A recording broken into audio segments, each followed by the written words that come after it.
Well, it must be about that time. Yes, I think it is. It's 4 o'clock straight up Mountain Time, which means 6 o'clock on the East Coast, and of course, 3 o'clock for our friends on the West Coast. And I am Dr. Randy Fink. Good afternoon or good evening, as the case may be, and welcome to Fertility with Fink and Friends, live from Colorado Springs.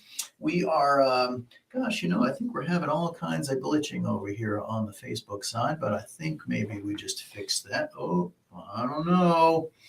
Facebook, something about Facebook today is just going to make a problem, but we'll keep trying if that's okay. We've got Facebook and LinkedIn here in the middle. We've got a couple of different Instagram feeds. Hello, CB Victoria. Nice to see you. It is sure nice to see everybody here. Colorado Springs has, we had a beautiful day. It's been pretty chilly over here for the last several days. But if you know anything about Colorado, it means that, it can be snowing in the morning and you can be playing beach volleyball in the afternoon. And that's kind of the mysteries of Colorado. But we are live on our CNY Nation via internet and, of course, internationally as well. Some of our friends in the Caribbean are joining us here, and just so happy to have had my friend Lauren and William here in Colorado today. And we did a transfer, so we are wishing them all the best with our fingers crossed.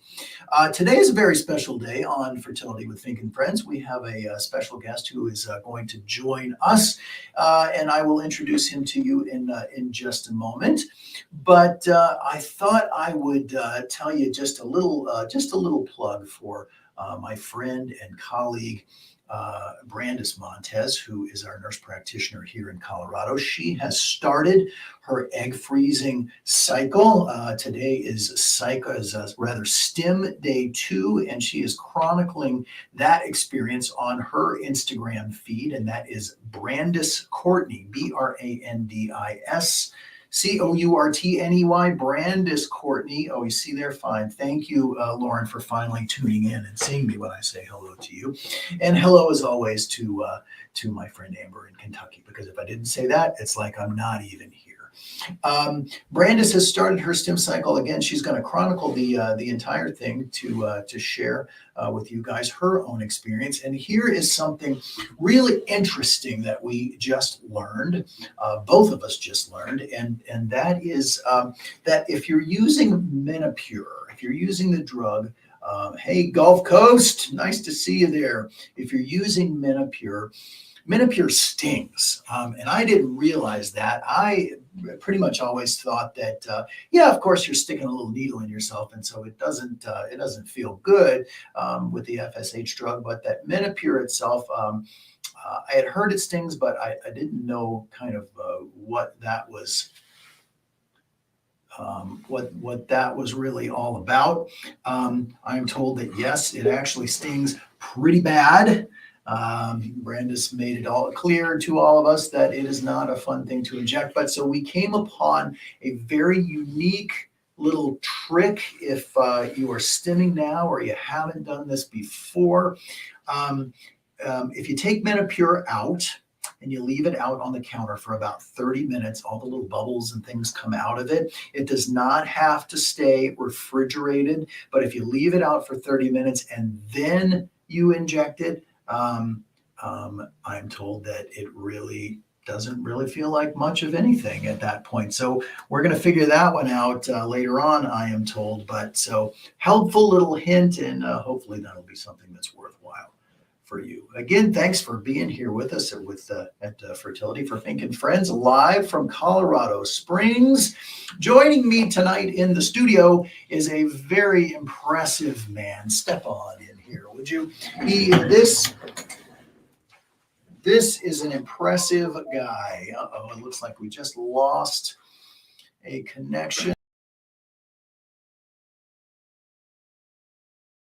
To stream. There we go. We lost you on the Facebook side, but now we're back. This is a very impressive man. Please allow me to introduce to you my good friend. This is Ryan Rohla, who is a certified registered nurse anesthetist and is part of our anesthesia team here at CNY Colorado. Ryan, we're glad to have you here. Glad to be here. Are you really?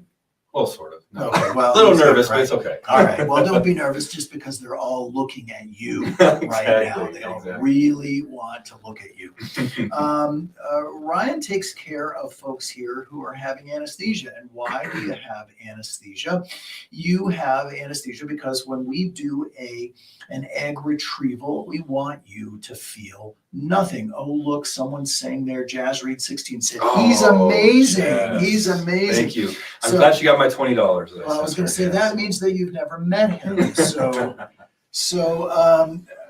We've got a lot of questions that are pouring in here about IVF and fertility things, and we will get to those. But let's talk a little bit about some anesthesia things because anesthesia is not something that most people are generally really comfortable with. Many people have never been put to sleep for anything before, and so I think it's a very anxiety-provoking thing to think about being put to sleep. What do you tell folks who have never had anesthesia? So I think the best way to look at anesthesia, especially the type of anesthetic that we're doing here at the facility, is it's like you're sleeping at night. It's not a general anesthetic. Every anesthetic comes in different forms. So when we're in the hospital, we can put you to different levels of anesthesia. The level that we use here is like you're sleeping at night. So the best way to relate to that is like you're sleeping at night.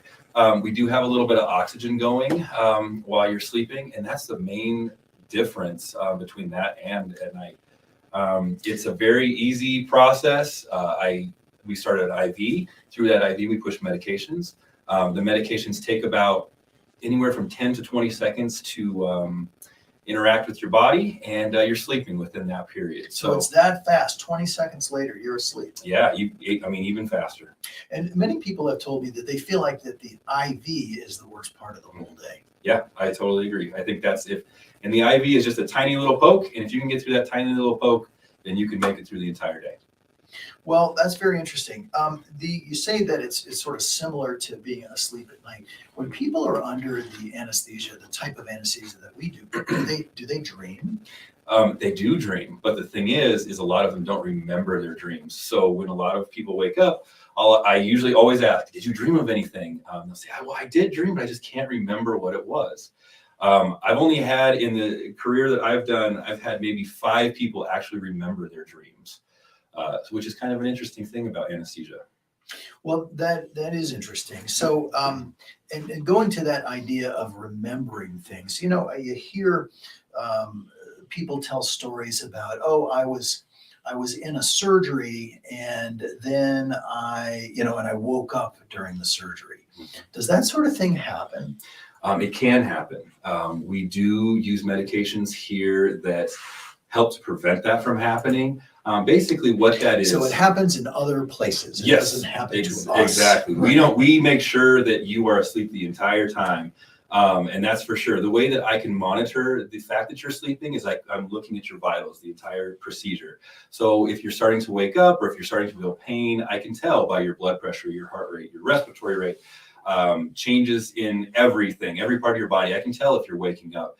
So it's a matter of the anesthesia provider paying attention to the amount of medication the patient's getting to keep them asleep the entire time. And here we make sure that you're definitely sleeping the whole time. Well, and I think you're probably onto something there because there are a lot of places where, or a lot of procedures that people have done where the anesthesia is administered by the surgeon or by the physician who is performing the procedure, as opposed to having a dedicated person who's doing nothing but taking care of the patient sleeping, the patient's vitals, the patient's safety. They're not worried about doing the other part of the procedure. Or they're worried, me as a clinician, I just want to worry about where are the ovaries? Am I being safe in the abdomen? Are we getting all the eggs?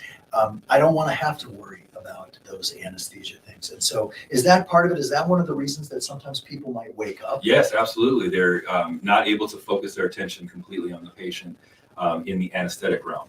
That's the great thing about what I get to do here is while Dr. Fink gets to work on the patient, I worry about everything else. I worry about all of your physiology, where you're at in your sedation, and that's specifically my job. So I'm able to tailor your anesthetic to your needs individually and just kind of work with the doctor to see where he's at in the procedure on where your sedation needs to be. So we did have one LinkedIn user who said, I did remember a dream when I woke up from the surgery. So yeah, I have to say that's it's unusual. I'm not sure that I've ever encountered that with folks, because most of the time, many of these medications, they confer a little bit of an amnesia effect, right? Yes. Right. Yep, Which means what exactly? It means that once I give you that medication, you think that you're going to remember. However, the next day, a lot of people won't remember exactly what they said. During the moment, they think that they're lucid, they know what they're saying. And this is the reason why we don't let them drive home after these procedures. You might think that you feel okay and you feel ready to go home, but the medications actually do give you some amnestic properties to where you won't remember things. Well, so modern day anesthesia, I think one of the other things that people worry about is the safety. I've never been put to sleep before, and I'm worried that I'm going to go to sleep and I'm not going to wake up. Sure. And with what we do, it's so incredibly safe. Anesthesia has come a long way. I mean, even in the last decade. But from a safety standpoint, what kinds of safeguards are in place? I mean, I guess you're really safeguard number one. Yeah. You're watching every single breath that someone takes, right? Exactly. Yeah. The great thing about anesthesia now, the thing that's different from where it was, is the medications that we used to use to keep people asleep were medications that would last a long time in your body. So if you had an adverse reaction to that medication, it took time for that to wear off.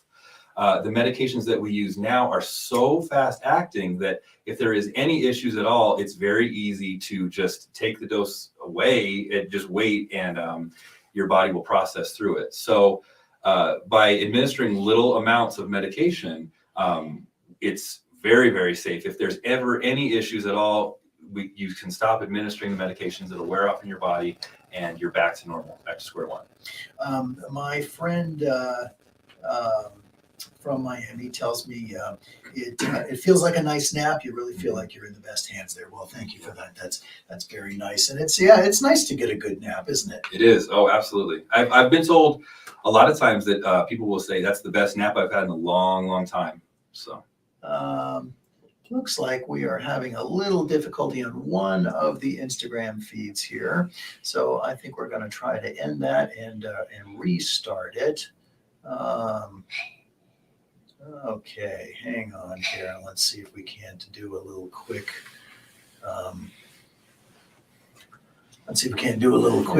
Connection there. Okay, so maybe we're back over here on the Instagram side, and I think this is the Instagram that comes from my personal feed, Randy Fink MD, and we've got CNY Fertility over here. The question that I have is, these medications, do they have a long-lasting effect on the body? No, they don't. The primary medication that we use to keep you asleep lasts in your body about 4 hours, and then it is excreted through your kidneys and out your body. So typically, when we wake our patients up, the patients will wake up and they'll be sleepy for a little bit. A lot of them will go home, they'll take a quick nap, and then when they wake up from that nap, they feel rested and back to normal for the most part, because those medications have worked through your body. In the olden days, or if we do different types of anesthetic where I have to use an anesthetic gas, those can last in your body up through the next day. So the anesthesia with this is great because you have that window of after a couple hours, you're back to feeling pretty normal, which is, it's great. It's a wonderful thing about the anesthesia. Well, and the other thing that we pay a lot of attention to, particularly because of the group of patients that we have, which are reproductive age women, is postoperative nausea and vomiting. Mm-hmm. And I say that about reproductive age women because that's the cohort in whom nausea and vomiting after anesthesia would be a common thing. So we take great pains to keep people from being nauseated, right? Yes, absolutely. Before I administer any medications, we give an anti-nausea medication, just so that receptor is blocked. And the medication that we use to keep you asleep is also an anti-nausea medication in itself. So we really, really are careful about our nausea here. If the patient does experience any nausea when they wake up, we take care of it fairly quickly, but it's not a common thing here for people to wake up with nausea. That is, well, hopefully that's good to know for all of you. Do not expect to wake up with nausea. Yeah. Nausea, I always would say, nausea is a really terrible feeling. And little kids can be nauseated and they can puke and then be back outside playing again in 20 minutes. Adults are nauseated and we're on the couch for the day. It's a miserable feeling. Adults don't like to feel nauseated. So we really do try to take care of that. Here's a question from a LinkedIn user. Is there a reason that some people will cry when coming out of anesthesia? So that is an emotional response that you are not in control of when you wake up. Sometimes it's just the way that your body is reacting to the medications. It's not anything that you can do about it. It's just your body, the way it's waking up after anesthesia. Does it have anything to do with when you poke them in the eye? No, it definitely is not. That has nothing to do nothing with to do it. with it. Right, No, right. no. It's if you have had anesthesia and that's been something that you have experienced before, just make sure you tell your anesthesia provider, because there are a couple things that we can do to kind of help facilitate a nice, easy wake up. That's very important. And also with the nausea and vomiting thing, what I was going to say, if you have experienced nausea and vomiting after an anesthetic, make sure you let your anesthesia provider know that as well, because you can take very strong steps in preventing that on the next anesthetic. And one of the risk factors for that nausea and vomiting, by the way, is folks who get motion sick, right? Mm-hmm. Yeah, absolutely. Yeah, so if you have a Absolutely. history of motion sickness, it's the Mhm. kind of thing you want to tell your anesthesia provider. I think the other important thing that I've noticed is that, you know, certainly from my perspective, this is something that we do every single day. I've trained for 3 decades to be doing this, and it's very routine for us. And routine is a good thing because that means we're comfortable doing what we're doing. But we know that this is not routine for you. This is not something that you do every day. So I think that the innate fear about anesthesia is something that you probably have to understand very well. It's Yes, human nature absolutely. to be fearful of. Do you think, is that a control thing, that feeling like you're out of control? Or? It is for some people. Another thing that I've had as concern for people is, are these medications going to work? Am I going to be asleep? And then the other question, obviously, is, am I going to wake up from this sedation? What we do here is very, very safe anesthesia. We look at your medical history. We look at your medications that you're taking. We look at previous anesthesia. And we take this all into account in the way I adjust my anesthetic to your needs. So you're not getting the amount of anesthesia that's going to really take you deep, deep asleep. Like we talked about earlier, it's just like you're sleeping at night. These medications work 100% of the time. Some people will I'm going to try to, stay awake as long as I can, and we'll have a little game, see how far you can count back from 10 or something like that. The medications work 10 out of 10 times. I win every time in that game. And I have to tell you, I had a few years ago, I had a little surgery, and I said, you know what I'm going to do is I am going to make it a point, because I know how these medicines work, and I have, been with countless people as they've gone off to sleep. I am going to fight it, and I am going to try to remember everything that I can. Yep. I got about 5 seconds. Exactly. Yep. And what was the last thing you remembered? Saying the last thing I remember was I went and I think I actually made that noise. Yep, exactly. Yeah, I'm sure you did. Yeah, and yeah. it felt pretty good, Yeah. actually. And that was that. And the next thing you know, you wake up and you're in recovery. Yeah, Yeah, exactly. it's pretty amazing. What's the difference between general anesthesia? We hear that term a lot, general anesthesia versus the anesthesia that we do here. So general anesthesia is the plane of anesthetic where we take you to get you sleepy enough to where I can put a breathing tube in and take control of your respirations. We use anesthetic gas for that. We use additional medications. There's a lot that goes into a general anesthetic. It's great to do those types of cases in a hospital setting because the risk is much, much higher. that's pretty much what general anesthesia is. As opposed to what we're doing is some sedation, Exactly. really, that's just going through the vein. Through the vein, exactly. Yep. Many folks are familiar with the kind of anesthesia that they've had in the hospital. Some folks have been through the labor and delivery process, and many have had what we call regional anesthesia, which is a spinal or an epidural. What are those types of anesthesia, and why are those things really used, let's say, in the labor and delivery process? So those types of anesthetic are great in that setting. What it does is it's basically a shot that's going to make you numb in a certain area. So we can administer medication in a specific part of your body that's going to numb that area the entire time. So we can be doing an operation and you won't feel any part of that, of what they're doing. Same with a spinal, epidural, we do shoulder blocks, leg blocks, all kinds of different blocks for that.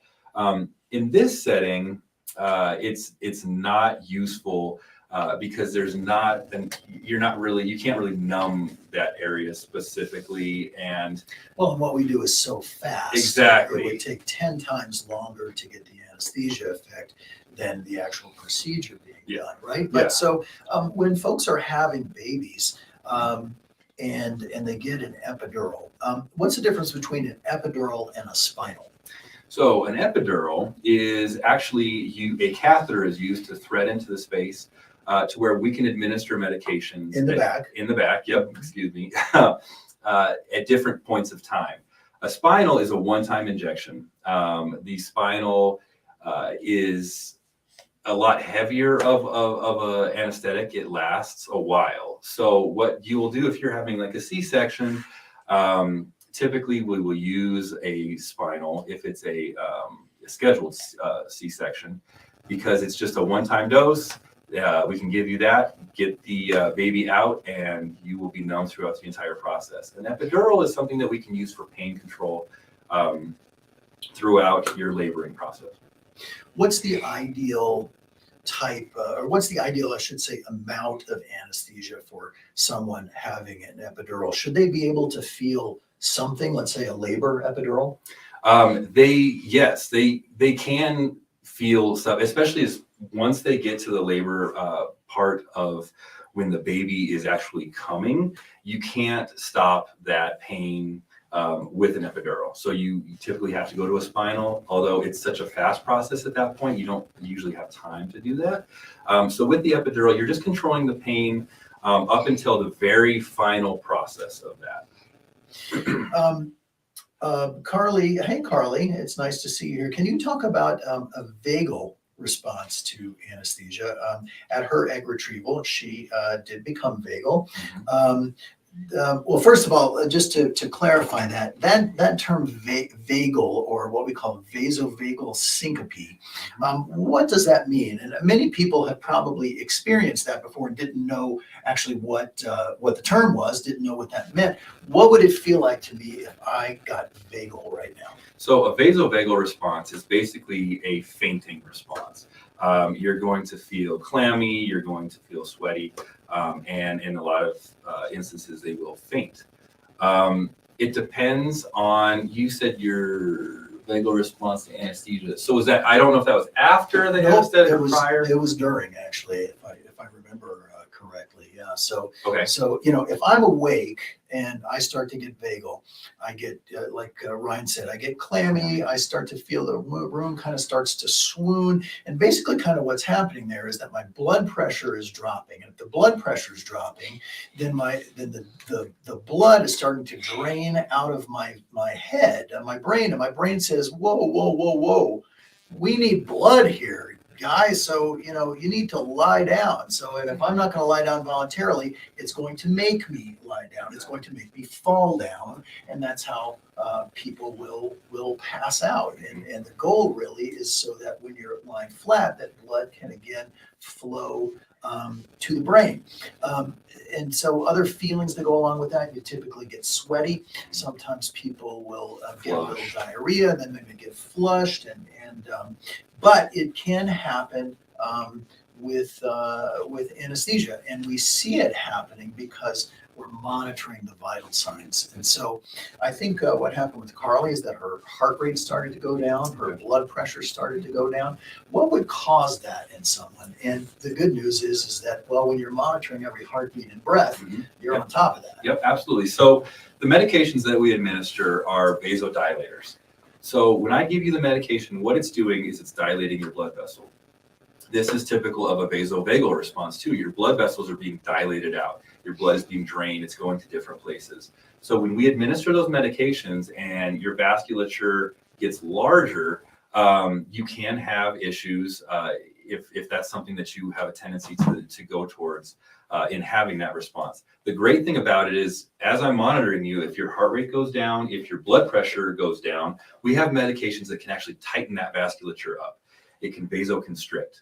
So that if I was to see a heart rate go down and a blood pressure go down, that in my head, it gives me the key, okay, we need to be using a little bit of a vasoconstrictor now, and we need to kind of tighten those veins up.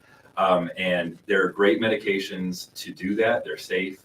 And the good news is that most of the time, that kind of physiologic response will reverse on its own. Sure. Especially because here in the operating room, you are lying flat. So good news is you can't pass out from that because you're already asleep. Yeah, that's not a bad thing. Ryan, what is your background? I mean, what does it take to be? Well, first of all, you're a nurse anesthetist. Yeah, what's the difference between a CRNA, certified registered nurse anesthetist, and an anesthesiologist?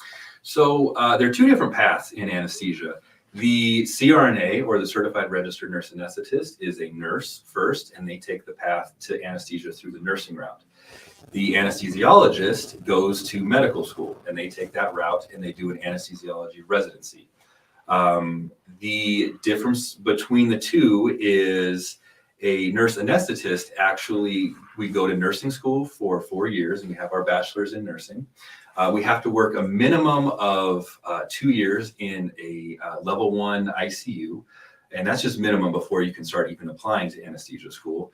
Once you're in school, school can go anywhere from 3 to 4 years.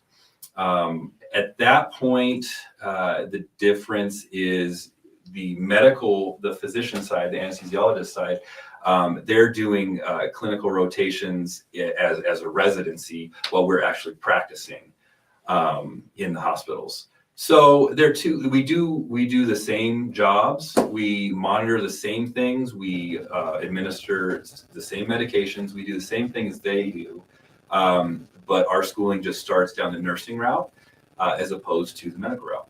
And so, have you ever done brain surgery?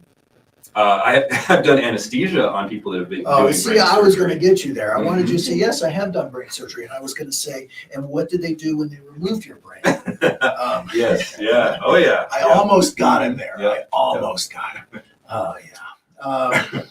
Dang, he was too fast for me.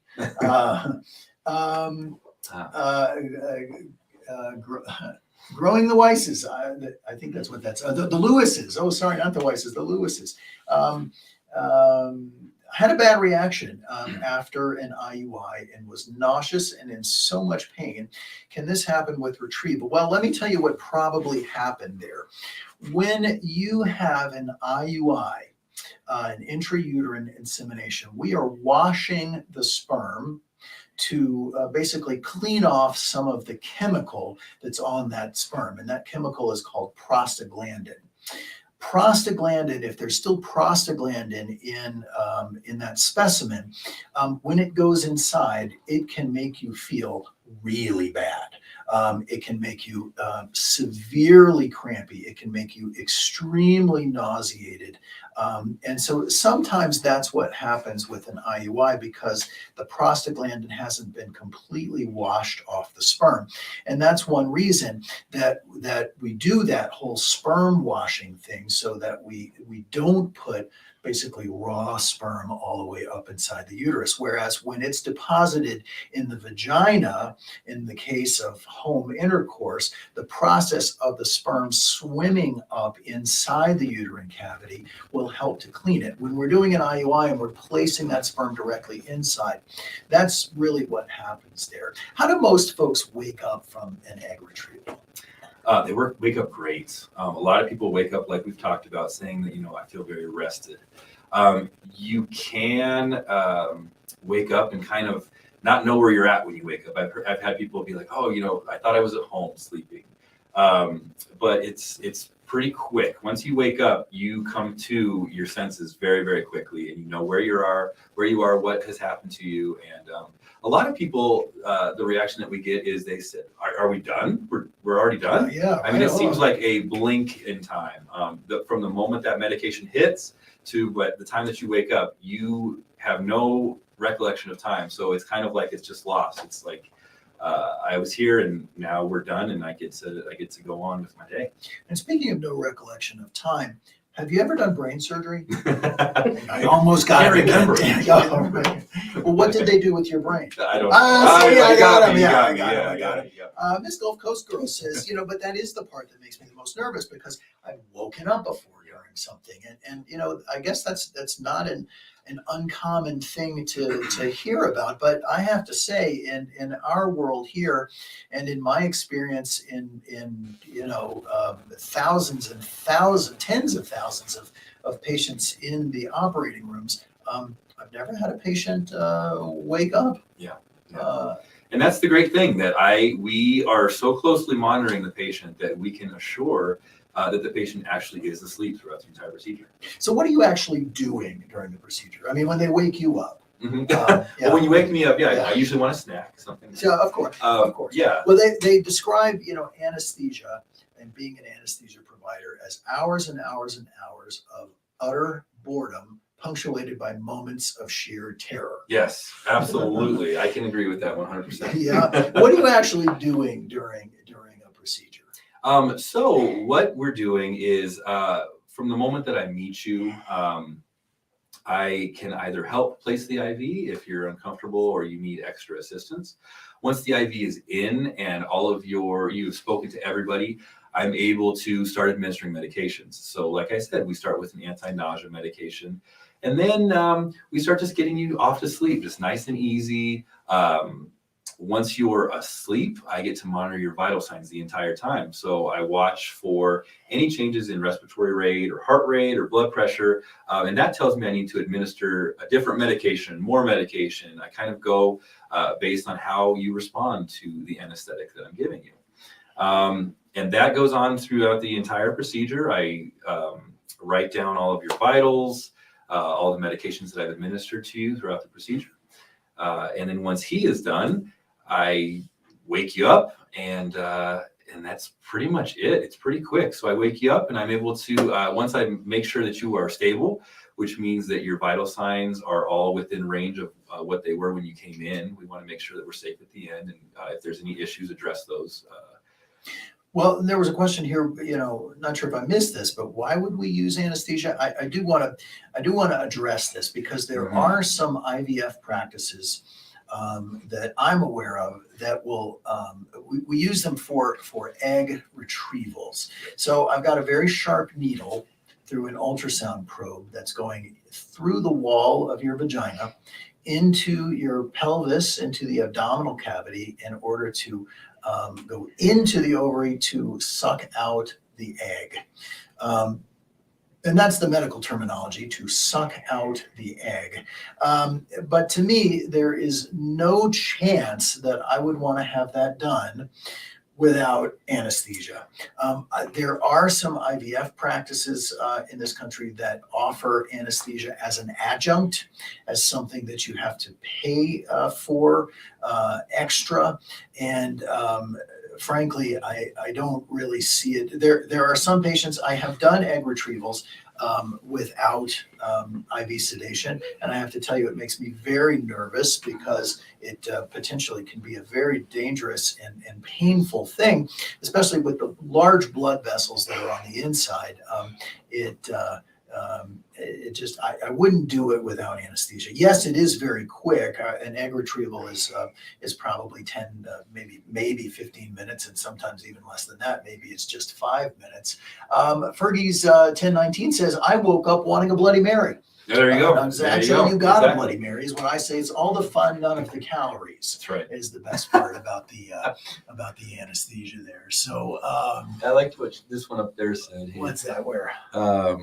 Up top, I woke up and thinking I was talking to my husband. Oh, I Yep. woke up and was talking to you and thinking you were my husband. Yep. Were you her husband? I don't think so. Okay, I I'm don't just think making so, sure. no. But, people do say some funny things when they're going off to sleep They do. sometimes. They do. And why is that? What's happening in the brain that makes that happen? It's just your brain dissociating. It's kind of I like to talk to you about whatever your interests are as you're falling off to sleep. A lot of times I try to guide you into a dream. So I'll say, think of a wonderful vacation place, somewhere to go, because this is the only time when you're going to fall asleep within seconds. So you kind of can maybe start thinking about, all right, well, maybe this is what I want to dream about. It's not like at night when you're sleeping where you're thinking, you don't really know when your body's going to fall asleep. Your body's going to fall asleep in the next 10 seconds. So starting to think about, all right, well, maybe I want to dream about this. I want to go here. But like we said, unfortunately, when they wake up, a lot of people don't remember their dreams. So I don't know where they go when they sleep. But you're free to go up to wherever your happy place is. Absolutely. If that's the beach, if that's the mountains. If that's, it's really a great opportunity where also nobody can bother you. That's right. So Yes. you can't get Exactly. texts and nobody can call you on the phone and give you chores to do. And so maybe not such a bad thing. Hey, a couple of questions here from the Facebook side. Not so much anesthesia questions, but two things I do want to address. One, the first came from Dee, who asked this question right when we got started. Currently waiting for an appointment. Do we recommend we start supplements from the website prior to the consult or waiting until the doctor recommendations? I want to show you something, and that is this book. If you are not familiar with it, it starts with the egg. And I'm not sure if these may be backwards on the Instagram side, but starts with the egg. This is a wonderful book that I encourage everybody to take a look at. That really goes over the molecular biology, the scientific data behind the supplements we use and that we would recommend. There are some of us who are more versed than others in what supplements we recommend. So I do feel very strongly that that's something that you as a patient should know and take responsibility for, because that's something that is completely within your control as to what you can do for egg quality by taking supplements that are readily available. And there is some pretty good scientific evidence behind a lot of this. Alyssa asked, what's the best sperm type for IVF, washed or unwashed? So I presume that you're talking about if you're using donor sperm, and this is an important consideration for anyone who is going to purchase donor sperm from a sperm bank.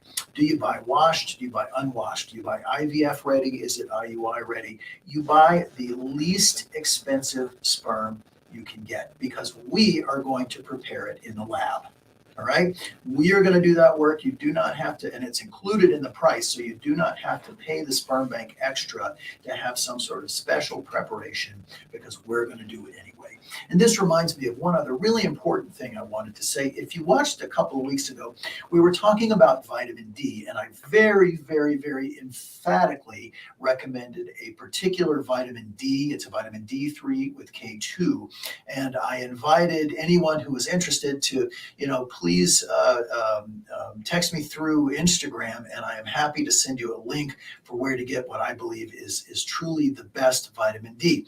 Well, I have to admit, I have only kind of been into social media since Brandis brought me there several weeks ago. So I'm a little bit ignorant in that. And I didn't realize that there were about 25 different requests for that link that I didn't even know were there on my Instagram page. So if you ask me for that vitamin D link, I'm embarrassed to say I just saw them yesterday and today. So I will send those back to you if anyone is interested in getting a hold of that vitamin D. 5 drops a day. It's tasteless. It has no odor, no taste. Very, very easy to use, and is also very extremely cardio protective. And so that's the one I recommend. But Randy Fink MD is my Instagram handle, and please follow me there as well. And I promise you, I will send that. Like, now that I know where I'm supposed to look for it. So yeah, don't I feel like a dork? All right, let's see what else we have here. Lisa Palmer tells us never nauseous after 13 retrievals. Well, my friend, you get the Golden Retrieval Award for the day. That's not Golden Retriever, but the Golden Retrieval Award. 13 is a lot of retrievals to have to go through. Oh, but you cry when you're going under. Interesting. And I think part of that, and you know what? And some people do get the shakes, the shivers and the shakes. Why is that? So that can be people that are really, really anxious. It can just be your body's response to that adrenaline dump. Once you get to sleep, it tends to happen towards the end of the procedure when you're waking up. They kind of get shivery and shaky.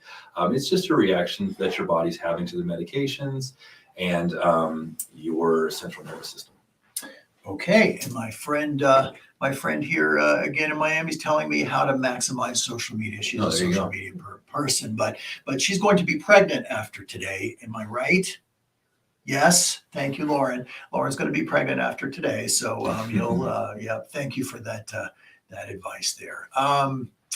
Let's see. It looks like Jill says, I don't remember anything but putting the mask on and woke up so quickly after. And the mask that we're using, right, is just plain oxygen, the freshest air money can buy, right? There's no fear of having to breathe from that mask. No, not at all. Not at all. But I hear many people get anxious about that because the masks are made of a particular medical grade plastic that have a smell. Yes. So you think that you're inhaling some sort of toxin, but just oxygen, right? It is just oxygen.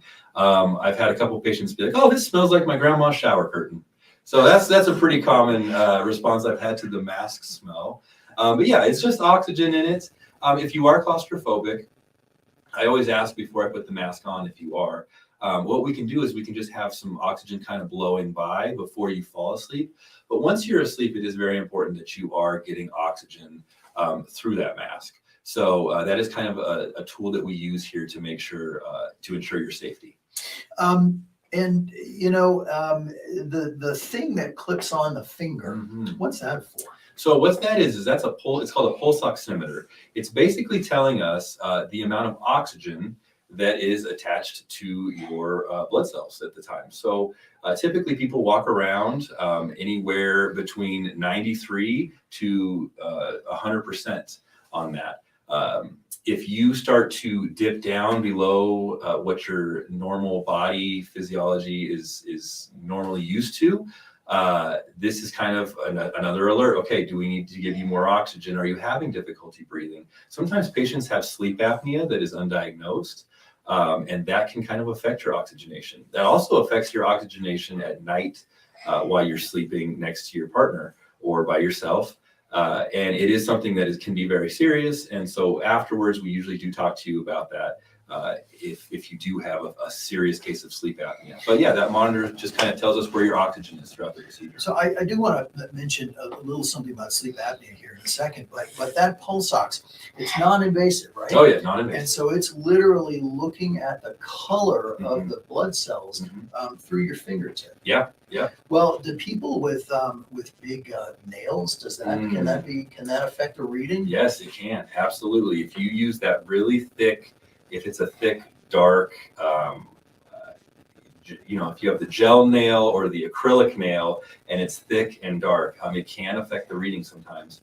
So what I've had to do in that instance is we've had to find either some, remover, or I've actually used those probes on your feet, on your toe, yeah. Exactly. So Ryan, can you tell us about the molecular differences between a gel nail and an acrylic nail? I think they're both nails. That's all I know. That's all I know. It goes back to the brain surgery. Exactly. Yeah, right. Exactly. I Okay. still don't know where that ends. Fair enough. The thing about sleep apnea, I can't tell you the number of times that I've heard patients say, gosh, I had such a good sleep with the anesthesia there because I don't sleep so well at home. My partner snores so bad. So is snoring different than sleep apnea? From your perspective, when you see someone who has an obstructed airway, is that the same thing as everyday run-of-the-mill snoring? It can be. It depends. It honestly depends. Snoring it can be indicative of, how you can have swelling in the back of your throat if you're, if you're having allergies. That's not an indicator for sleep apnea necessarily. So there's different things that we look at with sleep apnea. Snoring is one of them, but it's a very minimal factor in diagnosing sleep apnea or suggesting somebody go get some treatment for that. Well, so it's just kind of an interesting adjunct that if you are going to undergo some IV sedation, this type of anesthesia, and you are accustomed to being really tired during the day, that's one of the features of sleep apnea, that your oxygen levels tend to be a little lower while you're sleeping. Of course, if you have an Apple Watch, you can measure that sort of thing as well. But if being excessively fatigued during the day is something that you experience, and you're going to go under anesthesia for something like this, ask your anesthesia provider after you're done, do you think I have any component of sleep apnea? Because they can tell. Absolutely. Yeah, very interesting stuff. Let's see what else we have here. We got about 15 more minutes, and appreciate everybody being with us here. Fertility with Fink Friends. This is my special guest, Ryan Rohla, who is a registered nurse anesthetist, certified, not just official. an RNA. Yes, he is right. a certified. RNA. Yeah, very important. What's the difference in percentage of people who use anesthesia for retrievals and people who don't? Well, it's a good question. In this practice, 99.9% of people use anesthesia for retrieval. In fact, I will go so far as if someone has never done this before, but they come in saying, I don't want anesthesia for it, we will usually say, then we're not really comfortable doing it for you, because the goal is not to traumatize you forever based on some experience you've had here, and I have to say I would feel it's very traumatizing. The few people that I've done it on without anesthesia are people who had previously done it 10 or more times without anesthesia, so there was no surprises involved for them. They knew what to expect, and each of these people had really done a great deal of preparation ahead of time in terms of being able to meditate and to get themselves into a place where they really weren't even aware of what I was doing based upon their own mindfulness and their own control. Now, I've seen videos of people having appendectomies without anesthesia in the Far East, because I think with certain types of acupuncture and certain types of medication, you probably can get yourself into that sort of state. But I certainly can't. Yeah, absolutely. Yeah, absolutely. I cry when I stub my toe. So gosh. I'm right with you. Actually, you cry when I stub your toe. Yeah, exactly. Right? So yes, that's exactly. the kind of empath he is. Yeah, absolutely. He's just, he really is. There was also a question about anesthesia for transfers,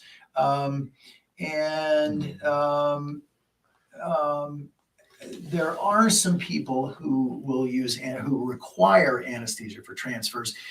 We tend to try to discourage it because anesthesia use at the time of embryo transfer can be associated with some lesser outcomes. There are some people who the choice is not doing a transfer or having some sedation, and if that's the case, you get your sedation. But even many of the folks who have not been able to do it before, with just some general talking to and understanding what we're doing, that's sometimes enough to make it a little bit easier.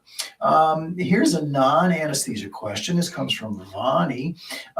Prior to a frozen transfer, which is better, the medicated or a natural approach to get your lining where it needs to be? Well, they're just really two different approaches, Vonnie. And I really love a natural cycle frozen embryo transfer, but a medicated cycle is what's been done since IVF was invented.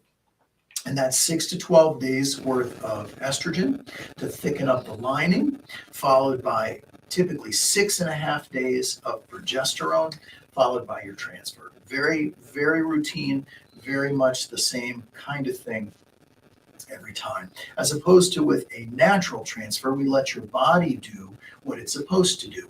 We let your own follicle, your own egg build up estrogen, which thickens your lining, and then often will trigger your ovulation, which tells the ovary to release your egg. And when that happens, you start to make progesterone from that little estrogen factory, and your own progesterone is very helpful.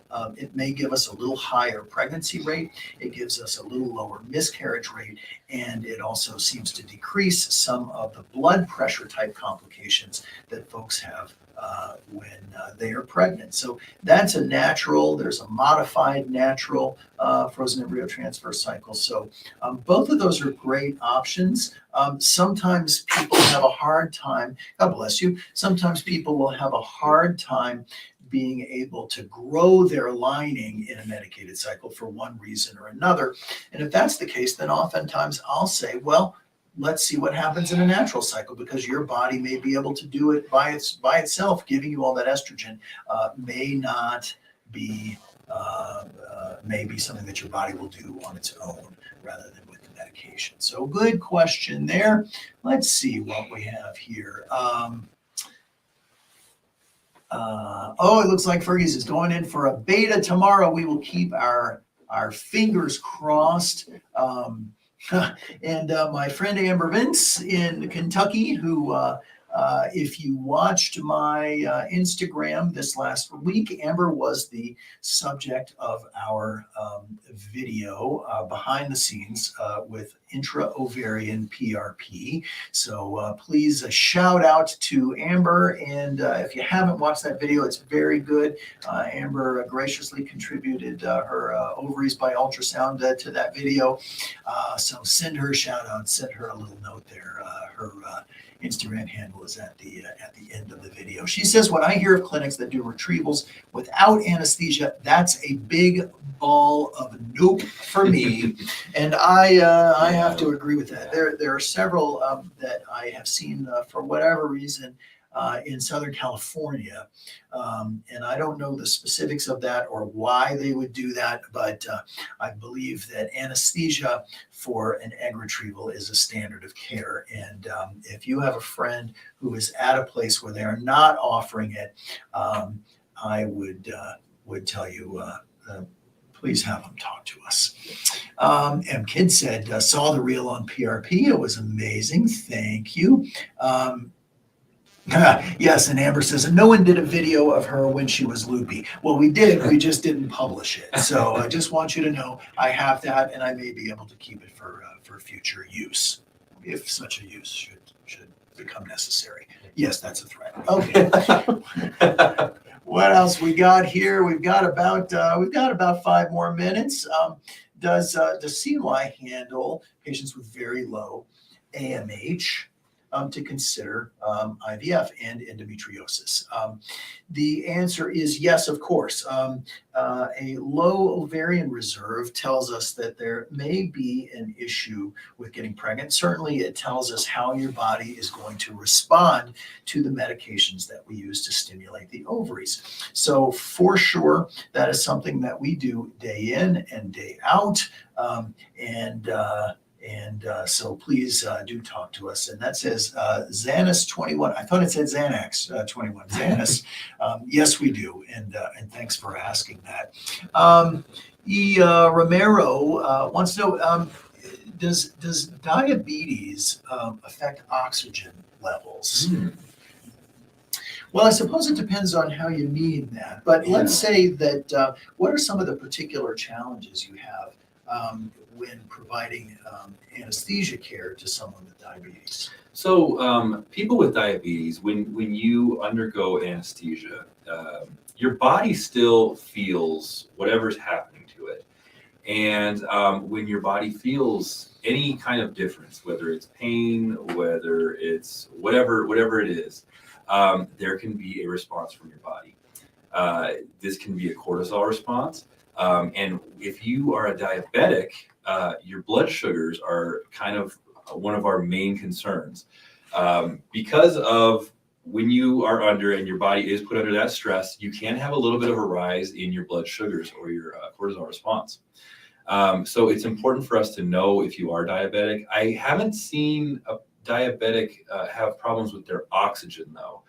It's usually a blood sugar issue.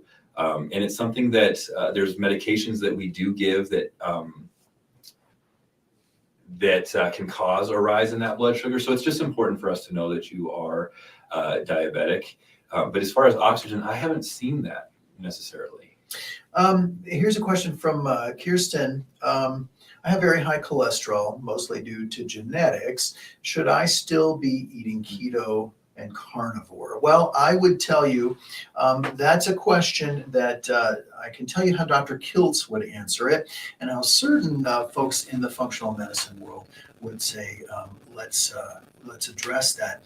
There are many people who think that that cholesterol is not an adequate marker for potential cardiac disease, and there's some reasons behind that.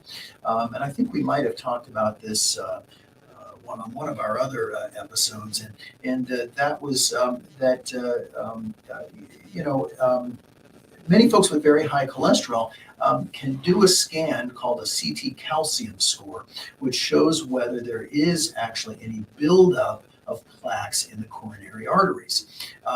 And in the case of no, then I would say, but then it's really just a number. Additionally, we've had a medication that we've used to treat high cholesterol, and those are the statin drugs. And the statin drugs have been around really since I believe the 1980s.